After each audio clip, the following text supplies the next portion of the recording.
name's Paige, welcome to my channel. So I'm going to be telling you all about the books that I've read from January until June, and if you are looking for a certain part of this video, I'm going to timestamp everything so that you can watch what you want to.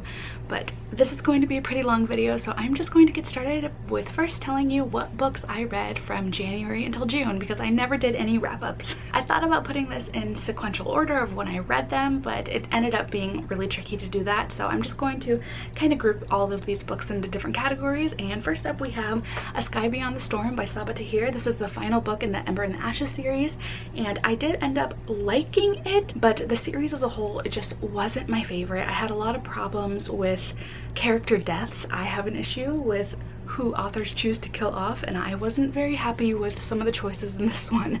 So I liked it. It's a good series if you're looking for something fantasy and fast pace and kind of nail biting, but I wasn't happy with some of the choices, so I think overall I would give the entire series like 3.5 to 4 stars. So in the beginning of the year I participated in the Grisha read along, so I have read the entire Shadow and Bone series, which are not my favorite. They're okay, they're pretty fun, and I like all the background that they give you, but overall for a fantasy series they're very 2010s-ish, and they're just not the best, but they are fun.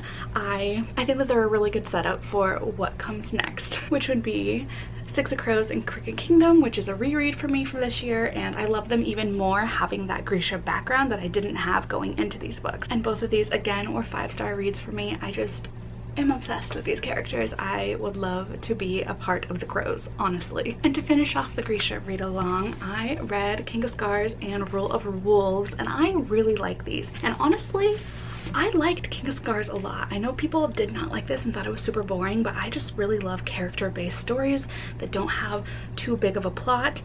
Things got a little more confusing for me in this one, and I'm not sure where the entire Grishaverse is gonna go, but I still really, really love these books, and I cannot wait to see what happens next, and this makes me want to rewatch Shadow and Bone again.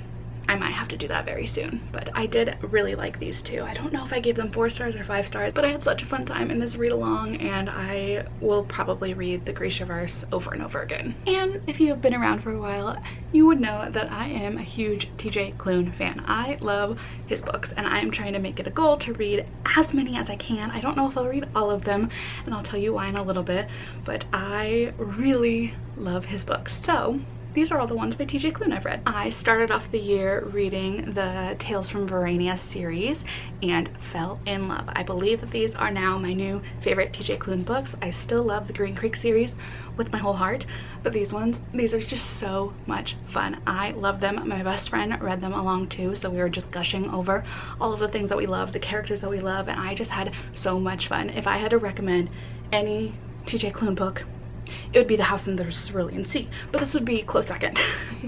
This has fallen on me twice now, so I'm holding it up. But I did also read Withered Sere by TJ Klune, and honestly, it's not a really memorable book for me at this point. I know bits and pieces of it, and it is intriguing enough because it's post-apocalyptic and the main character is slowly losing his sanity, so you're kind of wondering what is real and what's not real, but it's just not a book that I think I'll reflect back on very much. I do want to see what happens in the next book, but also I'm just not feeling that urge to read it right away as I did with all of his other books that I've read. So this was still good, but not one of my favorite TJ Klunes. Another one that was not my favorite was Bear, Otter, and the Kid by TJ Klune, and I read this and really thought about DNFing it many times because the main character is just so woe is me, everything's so terrible, my life is just not gonna pick up, and he's just very sad, but also kind of selfish with the people around him, where he kind of expects people to put him first at every single step of the way. So it was just a really different mood than all of the other ones that I've read, especially following the Tales from Verania, where they were just so lighthearted and so funny the entire time. Even in the angsty parts there was lots of jokes. This was just very dramatic all the way through, and it is a 4-book series, and I will not be continuing on with it at this point. I don't know if I ever will. I just did not love the main character. He was just so dreary, and that made it just not my favorite. So I also reread The Extraordinaries this year, and and loved it just as much, but I was just reading it to refresh my mind because I got the arc for Flashfire, which has finally arrived, and I did like this one, but I did not love it as much as I loved the Extraordinaries. I felt like there were some parts that just felt a little forced, especially with certain conversations on police brutality and race and whatnot, so it didn't feel as natural as the Extraordinaries did, but I do like what he was trying to accomplish with this. But I love these characters. I honestly become obsessed with superheroes after reading this. I wanted to watch everything superheroes, read everything superheroes, so I do love these books, and I cannot wait for the third one to come out next year, but I don't think this one is as great as the first one was. I also read a decent amount of romance this year, so I have read both Beach Read and People I Meet on Vacation by Emily Henry, which I made a reading vlog doing, and I loved both of these so much. They are such good books. I also read Take a Hit, Dani Brown by Talia Hibbert. I love this one. I need to pick up the third one, but I have not yet done that, but someday I will read all 3 of the Brown sister books. But this one was so good. I think I do like it a lot more than Chloe Brown, which I loved Chloe Brown too, so these books are just so good. And I read 4 Tessa Dare books. So I read the first 2 in the Castles Ever After series, which is good. I do like them, but I definitely prefer the books in the Girl Meets Duke series. I just think they're way funnier and more fast-paced, even though these ones are fast-paced too, but I just find myself really enjoying these ones more.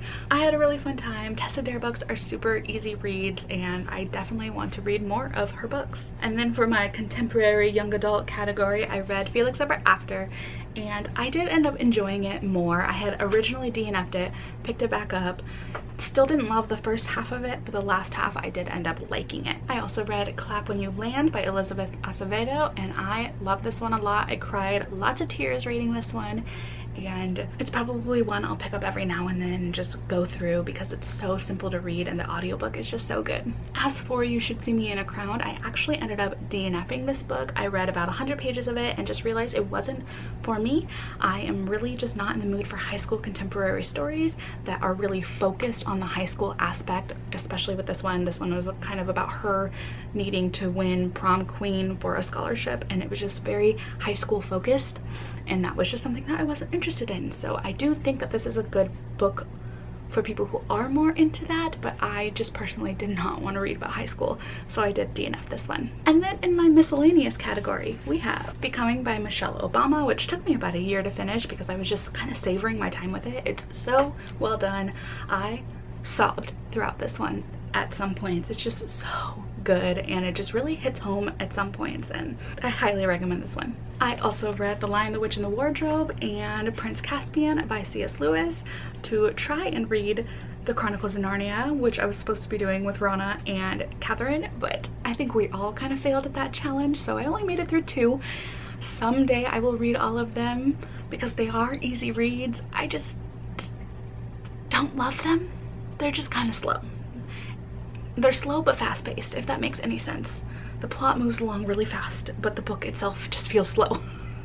I don't know, does that make sense? And as for graphic novels and short stories, I read Through the Woods by Emily Carroll, which I thought was okay. Also Miss Marvel, which I thought was really good. I did like this one. And I read The Boy, the Mole, the Fox, and the Horse, which was another one that I really liked. So those are all of the books that I read between January and June, which is a total of 31 books. So now I'm just going to go into the stats for the first half of the year, and then I will tell you some of the goals that I have for the last half. So of the 31 books, 16 of them I read physically. One of them was an ebook, which was Flashfire, before I owned it.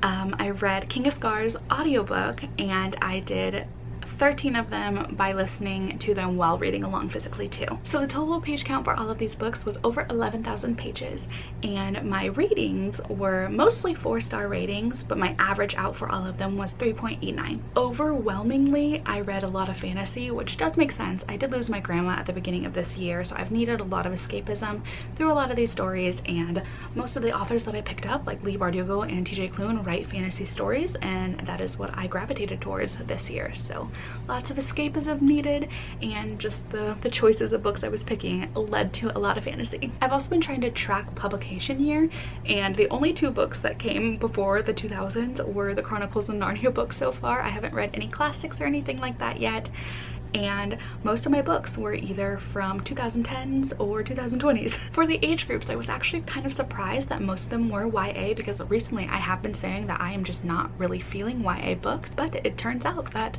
most of what I was reading was YA. But you can see that I'm kind of creeping up with the adult books recently, and I'm not really picking up a lot of middle grade. So I have been trying to track the representation and the diversity that are in the books that I have, and so far I think I'm doing an okay job.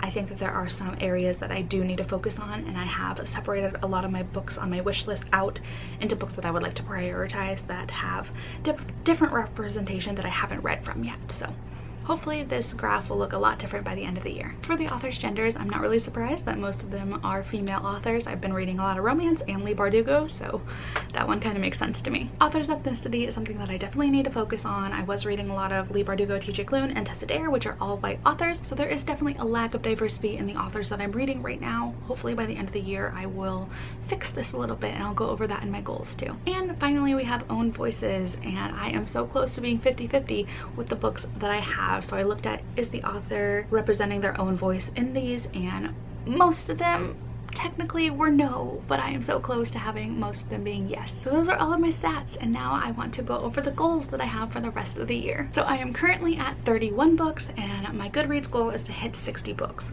Really, ideally, I would like to hit 100 again like I did last year, but I don't think that's possible with the rate that I've been reading. I've been picking up a lot more fan fiction than I have my books on my actual TBR, so unless I count fan fictions, I don't know if I'm going to be able to hit 100, but 60 is going to be my goal. For my second goal, I am really trying to focus on representation and diversity in the books that I am buying, and so I would really like to see the part on the pie chart that says no representation be less than 30% by the end of this year. I would also like to see a little bit more diversity in the gender of the authors that I'm reading, and I would like to pick up more books by trans and non-binary authors, and I would like to see that be at least 5 to 10% on the graph by the end of the year. For author ethnicity, I would like to see white authors be less than 75% on my graph. Ideally, I would like to get around the 50% mark, but I don't think I'll be able to read that many books in the next 6 months, but 75 would be a goal, 50% would be ideal. And the final goal would be that I would like to see more than 50% of my books being own voices books. So those are all the books that I read this year. Those are all of my stats and my goals for the last half of the year. So let me know if you have any goals. Let me know how many books you've read this year so far. Are you doing better than me, or are you going a little bit slower than me this year? But thank you so much for watching. I am hoping to have more videos out soon. We've been getting new carpet in my house and everything was a mess for a little while, so I couldn't really film, but now I'm hoping to get back into a routine. All right, thank you so much for watching. I will see you in the next video.